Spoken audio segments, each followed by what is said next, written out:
Good afternoon, everybody, and welcome back to the 2014 Pokemon Video Game National Championships. My name, of course, is Evan, and I'm joined, as always, by my co-caster, Scott Glaza. Great matches we just saw out of both the juniors and the seniors national champions, and we're about to head into our final match of the day, the Masters Video Game National Championships. And we've got two great competitors here, and I think we're just going to go ahead and cut the formalities and go right to the stage where the Justin Flynn is there to introduce your competitors. Hello there again, Pokemon fans. I am Justin Flynn here with your two Masters Division finalists. We have Alex Ogloza and Adib Alam. Guys, I know that you don't need your voices for the rest of the day because this is the final match. Let's hear it! All right, guys, are you ready to do battle, Alex? Yeah. And Adib? Let's do this. All right, they're ready to go, guys. Good luck in competition. And there are your competitors, Alex Ogloza and Adib Alam. Two amazing players that have battled through an intense circuit to get to where we are now. The longest national championships that we've had here in Indianapolis. Truly a marathon performance from both of these players. Yeah, really excellent tournament to try to get through. The format was improved this year. We had 500 players, the biggest national tournament we've had, and they both did a great job to get through it. There was a lot of rounds this year. There's 9 rounds of best of 1 play, 6 rounds of best of 3 play, and then the top cut, which was 3 rounds, with this being the third of more best of 3 play. So they had to get through a lot of opponents to get where they are now. Really impressive to get where they're at, and I should think it'll be a great match here. I think that it'll be pretty impressive to be where they've gotten. Very exciting, but this isn't the only tournament these players have participated in. Let's take a look at some in-depth information on each of our competitors. On your screen is Alex Ogloza here. He is, of course, known for being 13th at 2010 Worlds, been around for a while, got 2nd at the 2014 Oregon Regionals, and 3rd at the 2012 San Jose Regionals. And of course, he will be running Politoed, Kangaskhan, Ludicolo, Talonflame, Aegislash, and Hydreigon. A very accomplished trainer. Up next is Adib Alam, who had a 10th place last year's Nationals, and some other very exciting performances as well. He, of course, will be running a Gyarados, Aegislash, Amoonguss, Tyranitar, Goodra, and Kangaskhan team, and it should be a very evenly matched battle between both of these competitors. Yeah, I'm a little excited to see that Goodra, another one of those rogue Pokemon I haven't seen too much of. It was also in the junior final, and particularly funny in this case. We mentioned Alex's 2nd place regional finish this year. One of the big stories of that regional was that outside of Goodra, Goodra, I guess, had been pretty much irrelevant this entire circuit in North America, except for that one regional where it was in both of the finalist teams, both him and the opponent who beat him, which is a little ironic considering that now that rogue Pokemon's on the other side. I guess if anyone should know how to play against it, it should be him. But the other trick there is that one of the reasons why you use Goodra is because it's very good against rain, which he's now the one running. So it should be a strange matchup here, kind of being on the other side that he's used to being from maybe a little bit. Yeah, the other big story of this is that after a tournament of some pretty exciting teams, we do have the mirror Kangaskhan matchup here. I think everyone probably expected to see that Pokemon in the finals, and we are actually going to get it. Yeah, not too surprising.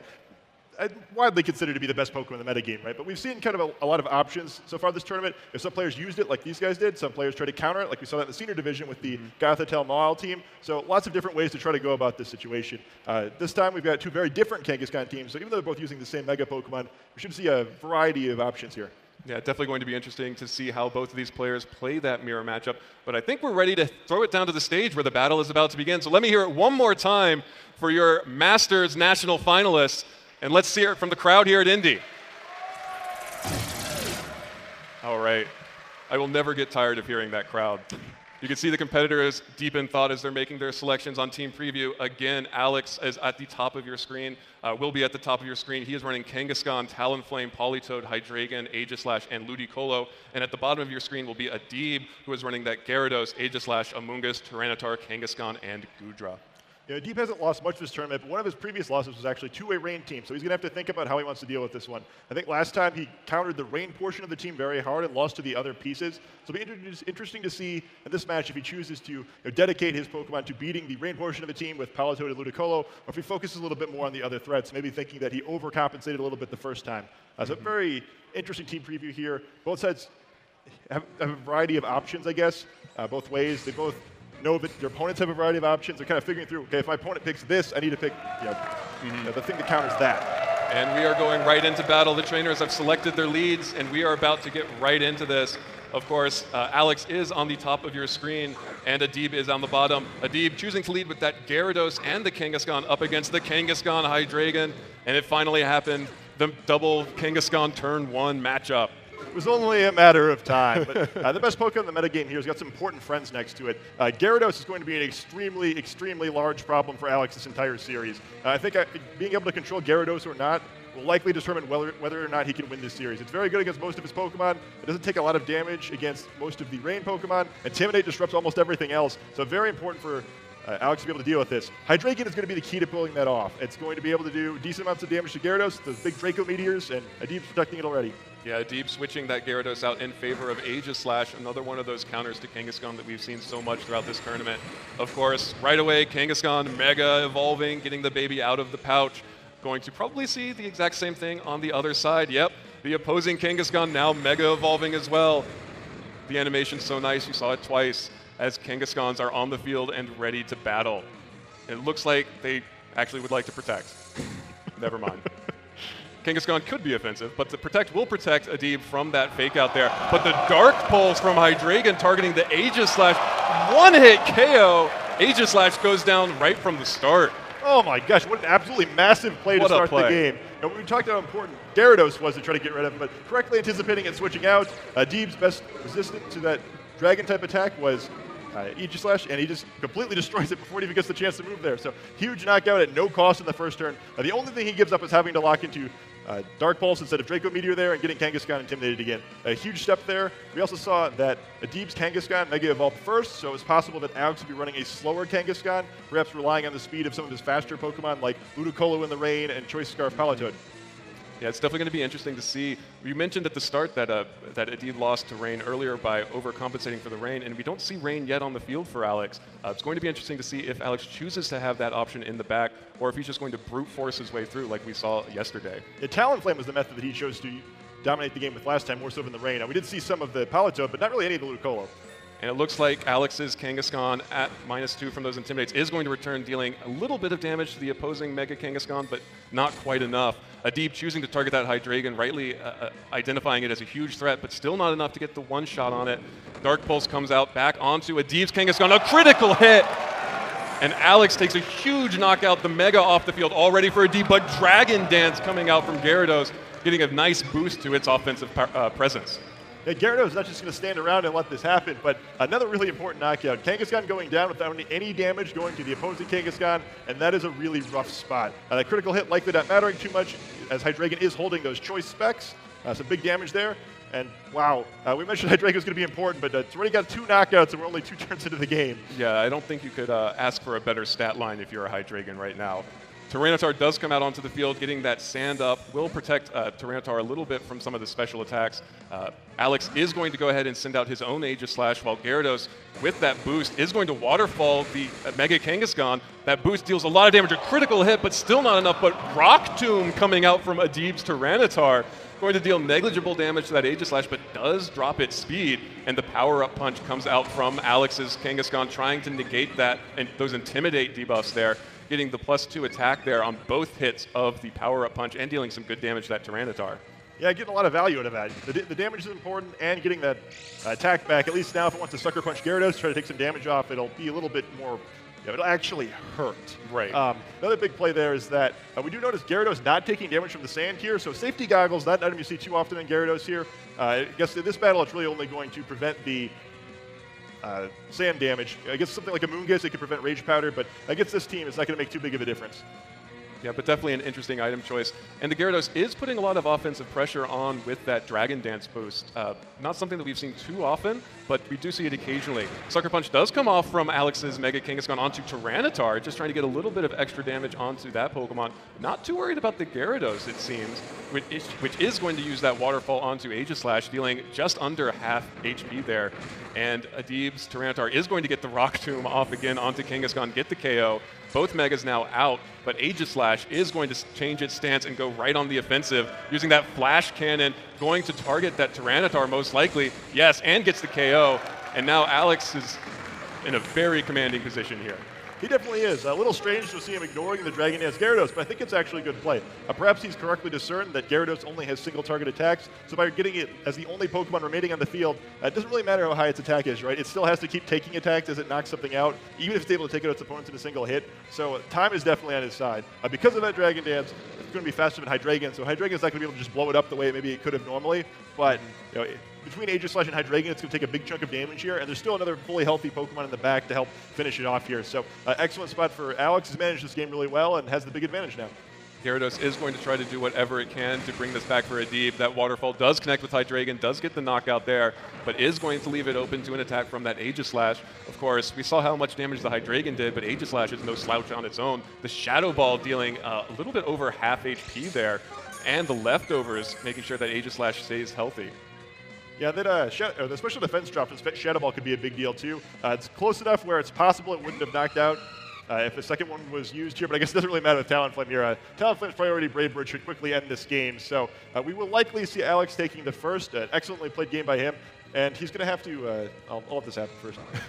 Alex definitely taking advantage of the win button that just appeared on his screen, going to Brave Bird that Gyarados, gets the KO, takes game one in a very, very demanding performance. Great job by Alex there. Goes up 1-0, and Adib is going to have to try really hard to get back from that hole. Yeah, that's a little disheartening. Gyarados did get that Dragon Dance up. It still really couldn't get anything done. I mentioned earlier on that Gyarados probably is key here, and getting that going didn't seem to be enough there. Now, I'm sure he's expecting that, even picking the same Pokemon, he could probably play the game a little bit better should he play a similar roster again. Giving up Aegislash for nothing on the first turn, there was a lot to come back from, especially because there wasn't even an attack going the other way. He just decided to play 4-3 the whole game because of that excellent decision that Alex made. So I would expect he's going to be a little more careful this time, but that's sort of the fun of playing with Pokemon using choice items like the Hydreigon there. If you guess right, you can get huge, huge rewards, but if you guess wrong, you can kind of give them up just as easily. So perhaps in the next game, it'll go the other way, and Adib will be able to claw back into it. I think also Adib's probably going to want to protect the Kangaskhan a little bit better since it went down the next turn without doing a whole lot. And even though he got the 2 Intimidates on Alex's Kangaskhan, it got a little bit more done since it was actually on the field for a few rounds there. So Adib's just going to have to be careful in the beginning of the game here. Taking a big deficit early on is going to be really tough to recover from against this team because Alex is using a team with tons and tons of offensive power. He's got Choice Specs, he's got Choice Band, he's got Rain. He can really, really quickly finish Pokemon off, so you can't fall behind against that unless you've taken a whole lot to set up your own KOs, or you're just going to keep getting buried. Yeah, and you're looking at Alex's team right now, that Kangaskhan, Talonflame, Politoed, Hydreigon, Aegislash, and the Ludicolo up against Adib's Gyarados, Aegislash, Amoonguss, Tyranitar, Goodra, and Kangaskhan. And you're right, this is one of those games where it's going to come down to who reads who best. And it looks like from game one that Alex has a lock on what Adib wants to do. We'll have to see if Adib is able to change his performance as we get into this game two. Let's hear it for both of these competitors here in game two, potentially the deciding match of our Masters National Championships here. It's going to be an intense game here as both of these players decide to send out their leads. Alex leading with that Kangaskhan, Hydreigon. Again, immediate offensive pressure up against Kangaskhan and Amoonguss from Adib. A little bit more defensive there, but able to maybe play around that Hydreigon a little bit better. They're kind of one of the classic combinations of this VGC format with Kangaskhan and Amoonguss here. Amoonguss protects Kangaskhan while it tries to get those power-up punches and sweep on its own. So a little deviation in strategy this time. Maybe instead of trying to do more of a Gyarados-focused attack like Adib did the first game, he's moving over to Kangaskhan in this game. Also interesting to see that in the first game, we didn't see any rain from Alex's side, just like the last time Adib was against the rain team. But this time he didn't really overcompensate for that rain, right? We didn't see the Goodra, but he still lost, right? The non-rain portion of his team still got him. So I'm kind of curious now if Alex won't consider using that rain mode, at least in the back, because it's likely that Adib's going to go farther and farther away from trying to counter rain. And it looks like Alex is worried about that Hydreigon being vulnerable there. Switches in the Talonflame, always a risky choice. You never want to let Talonflame take any extra damage, considering how much damage it deals to itself. Kangaskhan is going to go ahead and Mega Evolve on its own, as well as Alex's Mega Kangaskhan going back out onto the field again. Very similar turn one that I would expect to see potentially in a game 3 as well. Both Mega Kangaskhan's on the field now, while Alex is going to get the fake off this time onto the Amoonguss, dealing a critical hit to the Amoonguss. Fortunately, that critical hit was only on the fake out, so it could not deal such a substantial, but the return from Adib onto Talonflame, and that's exactly why that was a risky switch in. Returned the one-hit KO from Adib's Kangaskhan. This looks like a repeat of last game, but she was on the other foot this time. It absolutely is. And I guess that's the danger of these powerful Pokemon, right? All of them capable of taking knockouts very, very quickly. So if you have a bad lead, you try to switch out of it. If you don't have a very safe switch, and most often neither of you guys are going to with the teams they're using, you can lose a Pokemon very quickly. Deep's team is definitely a lot bulkier than Alex's, so you'd have expected him to switch a little bit better out of the bad slots, though. Alex was just perfect in that first game. But when the shoe is on the other foot like it is here, it's a lot tougher for Alex to recover. The trade-off of having all of that offensive power I was talking about between games is that they don't take hits very well, right? That's the balance. If you have that power, you don't have the defense to go with it, and it's going to be tough for him to claw his way out of this one. Mungus didn't really take a lot of damage there. The Reducey, it's not using a Rocky Helmet, which is pretty popular to try to troll those Kangaskhan's a little bit. So lucky break in that regard for Alex. He's a little more health than he might otherwise, but he's really going to have a hard time burning through the Amoonguss in time to get Kangaskhan going, though it may be in Draco Meteor range now. Yeah, and Amoonguss is going to go ahead and Rage Powder to try to redirect any attacks coming from Alex. Adib's Kangaskhan is going to get the power-up punch onto Alex's. A little bit of damage there, and the +2 boost. A little bit under 50% there on Alex's Hydreigon. And we are going to see if this Amoonguss can survive this onslaught. Alex's Kangaskhan's return, dealing some good damage there. The Citrus Berry coming out from Amoonguss, going to recover even more of its health. And of course, see if it can tank this attack from this Hydreigon. Draco Meteor will connect, and that should be enough to get the KO onto that Amoonguss. Potentially, yes, does get the KO. The special attack drop on Alex's Hydreigon, making it a little bit less scary. And that knockout came at a huge cost, though. It took both the Pokemon's turns, so Kangaskhan was able to get that power-up punch for free, and also Hydreigon had to lock into that Draco Meteor. The downfall of that, of course, that every time I use it, it's going to lower its special attack, and it's already got 2 of those levels down now, so it's going to be a lot harder for him to turn the corner, try to do some damage to Adib's Kangaskhan here. We also have Gyarados coming back in, intimidating that Kangaskhan, so both the Pokemon and Alex's side of the field have reduced attack now. Neither of them can really fire off as quickly the attacks as they were previously, and that's going to make it hard to stop that Kangaskhan and the Gyarados, both of which have the stat-boosting moves. Especially with the heavy offensive focus on Alex's team. But Kangaskhan is going to switch out, but trying to get the return on that Kangaskhan there, but Adib correctly predicting that, gets the KO onto Hydreigon instead, and Gyarados gets a free Dragon Dance. Something you never want to see if you're on the opposite side of that Gyarados. And this is definitely one of the most terrifying things you can face down in VGC. The Kangaskhan has 2 levels of attack, the Gyarados has a Dragon Dance up, and both of them are still at full health. And there's another Pokemon in the back. It looks like just as easily as Alex took that first game, he may lose the second one. Both games, they were that quick knockout. It's just tough to recover from that with all the power in this format. Both players playing very aggressively here, and Alex is going to have a really tough time trying to find a way out of this one. Maybe he can stall with Aegislash. Looks like Adib's the one who wants to do a little bit of stalling. Gyarados protecting itself as well as the Kangaskhan. Not going to let Alex's Kangaskhan get a free fake out off. Was going to go ahead and try for the return anyway, but Aegislash does get a free substitute up because of that double protect on Adib's side. Adib taking a little bit of a break from the action and letting Alex get a little bit extra. Yeah, I don't blame him. Plays that very conservatively, but there's not really a reason not to. By doing it the way he did it, he can double target Kangaskhan that next turn if he'd like to, just get that out of the way. Because of the fake out, unlikely to be carrying Protect. Aegislash does get that substitute, but it's sort of the same situation as last game, right? You've got one Pokemon left on one side trying to 3v1. It doesn't really matter.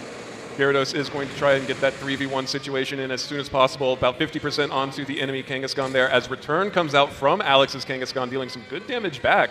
Hit 2 times, once with the mama, once with the baby. And the return coming out from Adib's Kangaskhan will get the KO on Alex's Mega Kangaskhan. Mega off the field, Aegislash all alone, but still behind that substitute, which could potentially be dangerous. If you have only one Pokemon out of the field, you would want to have it out with the substitute up. Is going to go ahead and attack right away. The Flash Cannon onto Kangaskhan does pick up the KO there, and Kangaskhan faints. A really important knockout there. I guess what was important really was the speed tie there. Both these Kangaskhan are jolly, so every turn there is a 50-50 chance that one of them will move first. If the Kangaskhan on a deep side had moved first there, Alex would never have been able to attack, which would have led to that 3v1 situation we were talking about. Instead now it's only 2v1. Still very unfavorable, but possibly more manageable for the Aegislash there. So because of that 50-50, Alex is still at least in this game. Yeah, and especially with the Tyranitar out on the field, Aegislash can pressure it pretty hard as the Waterfall does come back out from Gyarados, going to break that substitute and leave Aegislash open for the Tyranitar if it's able to get an attack in. Dark Pulse does come out from Adib's Tyranitar, is going to connect with Blade Form Aegislash. Aegislash goes down, Adib forces game 3. Yeah, excellent play by him there. Perhaps Aegislash attacking, not wanting to give a free Dragon Dance there, but the crowd going crazy here. A very exciting match, and we're going to have a 3rd game to decide the national champion. you always want to have a Game 3 for Masters Nationals. It's definitely going to be exciting. Both of these players playing incredibly aggressive, which always makes for an exciting game full of fireworks. Yeah, that aggression is going to make this first turn in the team preview particularly nerve-wracking. It seemed like both the previous games we saw, the game was almost over before it got started because as soon as that first big knockout came out, they gave it up so easily they just couldn't recover. So they're going to both have to be a little more careful this time. They're really going to have to think hard about what they think their opponent's going to lead with, because if they guess wrong and end up in a situation where they have to switch in that first turn, they're going to have to be a little bit more resourceful than they were in the first two games, because they need a faster recovery. A really tough situation to play out of. Definitely, and we are looking at Alex's team on the screen right now, that Kangaskhan, Talonflame, Politoed, Hydreigon, Aegislash, and Ludicolo, up against Adib's Gyarados, Aegislash, Amoonguss, Tyranitar, Goodra, and Kangaskhan. And just like you mentioned, all of these games so far have been decided pretty much on turn one, with each of these players, first Alex, then Adib, taking heavy control of the momentum right from the start. Going to be really exciting to see what we get out of them. It'll also be exciting to see if we see any adjustments here. After the first game, Adib decided to bring that Amoonguss in, and it was a pretty big factor in turning that game around for him. Alex has some options too. The two Pokemon he had been choosing not to bring are Politoed and Ludicolo, the rain mode. He's probably got a pretty good guess now that Adib is not going to bring that Goodra or really try to focus too hard on countering the rain. So again, it's an option for him. That's been working for him just to go with the more standard, good stuff's offensive route. So maybe he'll do that here, but I'm curious, I guess. It's an option he's got to at least be considering. If he is going to go with his non-rain Pokemon, perhaps he'll choose to play it a little bit more conservatively this time, change up his leads. Going with the same leads twice in a row in a best of three is kind of just asking to get burned like he did in the second game. Definitely, and here we go. We are joining the game right now. The final match to decide your Masters National Champion here in Indianapolis. Let's hear it for both these competitors. This is game point.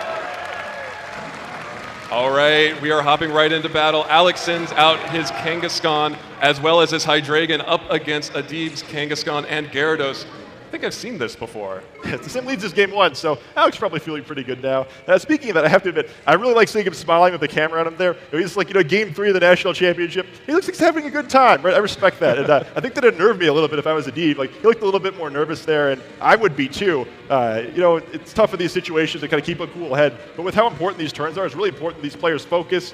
Make sure that they have their head in the game. They're not thinking about the intensity of the match, how important this is. But they're playing to be the national champion. It's one game. So very easily get unnerved here. Yeah, very easy to be unnerved, even though there are no Aerodactyls on the field. We do, of course, see both of those Kangaskhan going to go ahead and Mega Evolve right away, get the baby out of the pouch, increase the offensive pressure, which is what this matchup has been all about from the start. And again, the second Mega Kangaskhan, Mega Evolution. Possibly the greatest animation that this tournament will ever see. As both Kangaskhan's, all four of them are out on the field. The Protect coming back out from Adib. No switch this time, going to change that out. But the Fake Out does connect with Adib's Gyarados from Alex's Mega Kangaskhan. And Hydreigon is going to go for the Draco Meteor, but into the Protect of Adib's Kangaskhan. No damage dealt. Yeah, no damage dealt, but still not a bad turn for him there. He gets the Fake Out in Gyarados, preventing anything like a Dragon Dance this time, so kind of a wash there. The first time we don't see the game decided, basically on the first turn, which is great, right? We want to try out as long as possible. Hydreigon being locked into Draco Meteor is both good and bad. It's not like Adib can take advantage of this, but just quickly knocking it out with the combination of these Pokemon there, because it's quicker than the Gyarados is, and neither of these Pokemon want to take the Draco Meteor. Kangaskhan will likely survive it, but really doesn't want to take all that damage, and Gyarados is probably in range to be knocked out by it. So it's not unlikely that we'll see Aegislash try to switch into one of those slots, but he's going to guess correctly. It looks like there will be no switches. Alex does go for the power-up punch onto the opposing Gyarados there, gets the boosts. Going to try and negate that Intimidate drop from earlier. Not very effective damage, but does get the boost off. Adib's Kangaskhan going right for the return onto Alex's Hydreigon. Is going to deal quite a bit of damage. Will survive, though, to fire off this Draco Meteor. It will connect. Who is it targeting? It's targeting the Kangaskhan. The Draco Meteor is going to fall. Will it be enough? Is he going to get the one-shot? He gets the one-hit KO! The Draco Meteor gets the one-hit KO onto the Mega Kangaskhan. And it goes down, but Gyarados is going to be able to fight back and get the Ice Fang off onto Hydreigon. Two incredibly offensive threats down. So this is great, though. Players are trading blow for blow this time. We get down to 3-3, both of them getting an advantage there by removing an important Pokemon on the other side. An important thing with Hydreigon going down there is that it can no longer just quickly remove that Aegislash. The previous game, that Dark Pulse, just quickly getting rid of it makes it much easier for Adib to deal with that Kangaskhan, but that's not going to happen this time, or for Alex, rather, to deal with it. So not going to happen this time. The one thing Kangaskhan does have going for it is it got that level of attack back from Power Up Punch, so it's back to +1. It's got a little threat going. Interesting to see that Gyarados chose to knock out the Hydreigon to remove that threat as opposed to trying to get that Dragon Dance off. So the value is changing a little bit here. Ooh, an incredible switch in for Alex here as Talonflame gets in for free up against Adib's Amoonguss. Amoonguss very much afraid of having to deal with that Talonflame. Yeah, definitely Adib's worst nightmare here to see Talonflame staring it down here. Quick Brave Bird will remove that Amoonguss if he tries to do it, but it'll be interesting to see if he does. Gyarados is going to protect, hoping to get Talonflame, focusing it instead. Brave Bird does go off, though, is going to connect with the Amoonguss and deal a lot of damage to both the Amoonguss and the Talonflame. Is it up? It gets the one-hit KO with the critical hit. Talonflame gets the one-hit KO onto Amoonguss. Free KO for Alex there. Deals itself about 40% damage there while Kangaskhan tries to attack the Gyarados, but in the protect. And Goodra's on the field trying to bring it back for Adib. A little surprising to see the Goodra finally make an appearance. Perhaps Adib was also thinking that maybe that rain mode would be selected. He'd try to counter it, but instead of Aegislash this game, we have Goodra. Were it Aegislash, he could have tried to switch that in, either one of the Draco Meteors previously, or right now would have created a more difficult situation with Alex for trying to Flare Blitz it instead of Brave Bird. Alex again going for that win button, uses the Brave Bird onto the Goodra. We've seen how specially defensive it is, but it takes so much damage from that physical Brave Bird, down to 29 HP. Return off from Kangaskhan onto the Gyarados, gets another critical hit. Gyarados goes down in one, doesn't even need the baby, and Goodra is going to finally get the Talonflame off the field, but it's not looking great for Adib right now. Yeah, I can't imagine the lone Goodra coming back here. Talonflame got a lot of damage down there. And I think this game looks like it's really going to be decided by that mind game in turn 0 with the team preview there. Goodra coming out here instead of Aegislash, perhaps because of the threat of that rain mode. And even though it never made an appearance in this series, the rain mode may have taken this for Alex here. Just the threat of it made Adib change what he wanted to do, and now Kangaskhan is going crazy instead of those rain Pokemon. Yeah, and a crazy Kangaskhan is never what you want to see in Game 3 of the finals here. Alex's Kangaskhan is going to get the return. Very fitting. Kangaskhan gets the final knockout here, as Alex Ogloza is now your Masters Video Game National Championship. Give it up for Alex, everybody. Oh, wow. I got to say, I loved watching that match. It was just so aggressive all the time. That's exactly what I want to see out of a Pokemon match. Yeah, it was so close. Both games could easily have gone either way. It just came down to which player was going to make a couple of the correct predictions at the right times. And at that turn, maybe it was team preview, right? We were saying the games were determined. The first turn, a great prediction, both sides in game 1 and 2. And then the third game, I guess they're just the mind games, like, what is he going to bring? What do I need to counter? And it went a little bit better for Alex that time. Yeah, definitely a slugfest there for the finals, and I could not have asked for a better matchup. Really great play from both of these competitors. Adib making it to the final stage for the first time, huge for him. Alex taking the championship, of course, huge for him as well. He's going back to Worlds now. Since 2010, he hasn't been back, but now he is. Yeah, really impressive for him. He was really close to making it last year as well. He's in the top 16 of the championship points going into nationals, but wasn't able to make the tournament last year. So perhaps now we'll have to wonder what might have been if he'd been there given this amazing performance. Yeah, and we now know what is, and we're going to go down to the stage where the Justin Flynn is with our champion, Alex Ogloza. Welcome again to the main stage, Pokemon fans. We are here with Alex Ogloza, your 2014 US National Champion for the Masters Division. Let's hear it, guys. Alex, the trophy, take it, bro. Yes. Alex, are you excited? Oh my God. I think that seriously sums it up. Alex, you got lots of fans here. Why don't you show them that trophy that you just won?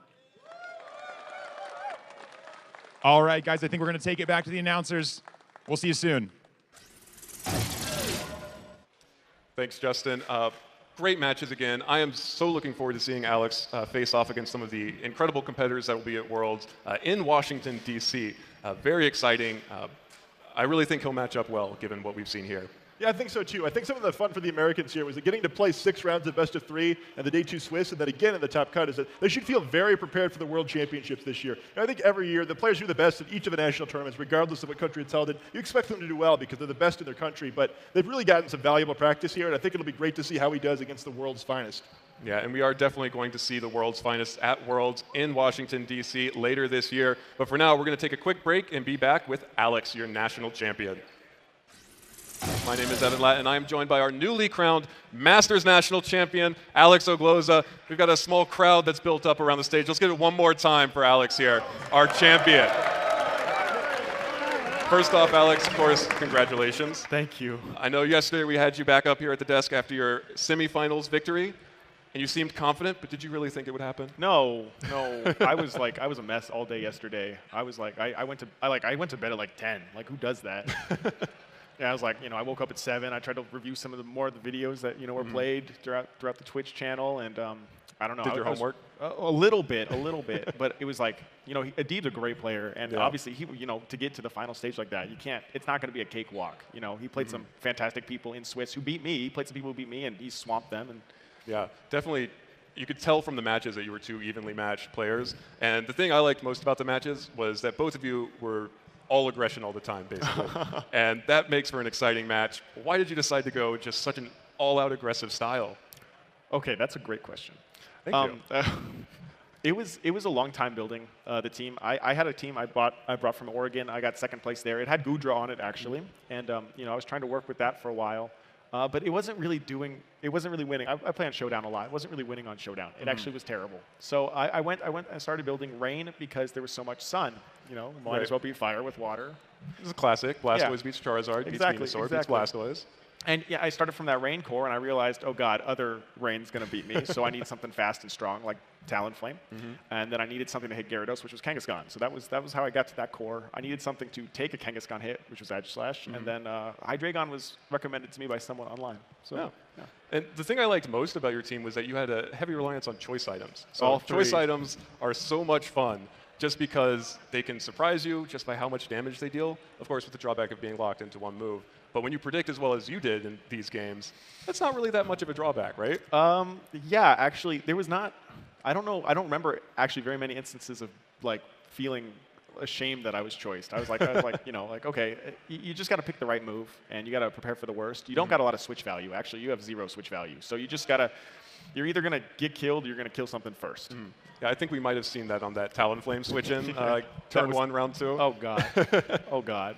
Yeah, I mean, both of those first 2 games were just so much aggression right off the start.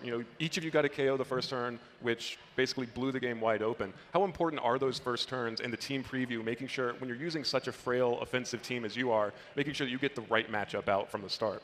The game is won on turn 1 because I have no switch. I have no. So it's all. I send out my leads, and then the rest is going to play itself out for me. For me, at least. When you have more defense, when you have Thunder Wave or actual status moves, it differs a lot. But I talked with a couple good friends of mine last night for a long time, and we discussed what the possible starts were going to be, and we assumed that Kangaskhan Gyarados was going to be the first one. So I got really lucky there with the Hydreigon, and I figured I told them, no matter what, I'm Dark Pulsing that spot. I know Edge Slash is coming in, and that's why I seemed so excited when I saw it switch. We were like, it's going to protect switch, and then we said second game it's going to be Kangaskhan Amoonguss. But what we decided was that Kangaskhan was going to protect, and it didn't protect, and I lost my Talonflame, and the game snowballed out of there. I really needed Talonflame to stop Adib setting up. He had the Gyarados Dragon Dance. Once it started going up, oh god, I can't. I had to have the priority Talonflame there. If he power punched with Kangaskhan, I really don't have a lot of ways to take that out, especially because I didn't have access to Rain. He had Gudra, he had Gyarados, he had Amoonguss. Oh my god. When you saw Gudra come out game 3, were you surprised then? Just because you knew you hadn't shown Rain the first 2 games. Potentially something other than Gudra might have had a better matchup. Did you consider Rain for game 3, or was that just sort of I considered him considering me to play Rain game 3. I'm really glad he brought Gudra to see it on a final stage like that. That's amazing. Well, the second final stage. Second final stage. I was just, I was anticipating him thinking I would bring Rain because I didn't do it the first 2 times. Now, I mean, Ray played in round 5, and Ray had a very similar team to mine. So I kind of felt the same way. I was kind of trying to play the same way. Although Ray had Intimidate Mawile and he had the Zapdos, which was great. But I was really hoping he would bring something to counter Rain, which I wasn't going to bring. Well, this qualification qualifies you now for Worlds. Of course, you played in Worlds in 2010. You just barely missed out on Worlds last year. How excited are you to be back on the World stage now? You've conquered the national stage. How much are you looking forward to playing against some of these top players from around the world? I'm so excited. I know Adib's going to knock me out, though. I guarantee it. I know he's gunning for me, but the curse of the national champion. Anything like that, yeah, for sure. 2010 is such a long time ago. I really tried to get back. I really liked it. I really enjoyed it, and to actually get there again, it's it just doesn't even seem real. Yeah, well, I can't wait to see you competing in Washington, D.C. I don't think any of this huge crowd that suddenly developed around us is they're going to love you in DC. Let's give one more cheer for Alex Ogloza, your Masters 2014 Video Game National Champion. Alex, congratulations again. and good luck at Worlds. Thank you so much. All right, we'll be right back with some closing remarks, and then we will see everyone in Worlds at Washington, D.C. Stay tuned.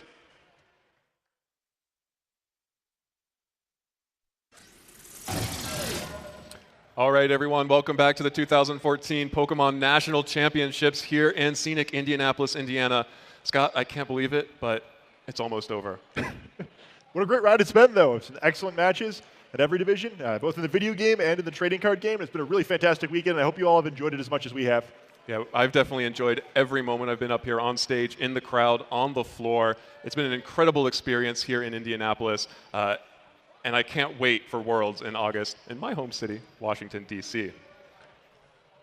All right, we're going to do a quick recap just so that you remember who your national champions are.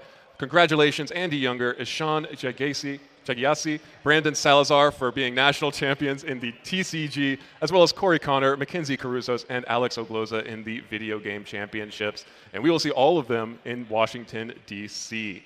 very soon. Yeah, the pride of their country's on the line now. They've moved on to the World Championship stage, an invitation-only tournament. So it's a big deal to all of them. I'm sure they started this season with a dream of playing in the World Championships, and all of them have made it.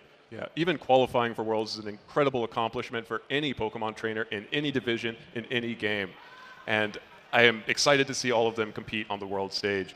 If you've enjoyed this weekend as much as Scott and I have, be sure to share your experience. You can like Pokemon on Facebook, follow them on Twitter, use the hashtag #PlayPokemon. That's hashtag #PlayPokemon to share your experiences here from Nationals, as well as follow us on YouTube, youtube.com/Pokemon, to make sure that you're connecting with everyone here at Nationals. You're saving all of the memories that you've made, and that this event lives on within your hearts. You know, there's a lot of great content on the Pokemon YouTube. You can catch up some of these battles maybe you missed in a few days, hopefully. So definitely check that out, and hopefully you all enjoy it. Yeah, definitely going to be exciting. Don't miss out on any news item by following on Facebook, and of course join the conversation on Twitter. I know that's what I'll be doing as soon as we get off stage. Can't help it. I'm a social media fiend. But that just about wraps things up here for us at Nationals in Indianapolis. Big shout outs to everyone who's made everything happen here, the production staff, the players, all of our fellow casters as well. Everyone really made this come together in a truly meaningful way, and I'm proud to have been a part of it. Yeah, it's been a great show, and hopefully everyone enjoyed the show here, and will enjoy Worlds just as much in August. Yeah, we'll see you in August at Washington, D.C. for Worlds. We'll see you then. For now, catch these videos of the weekend.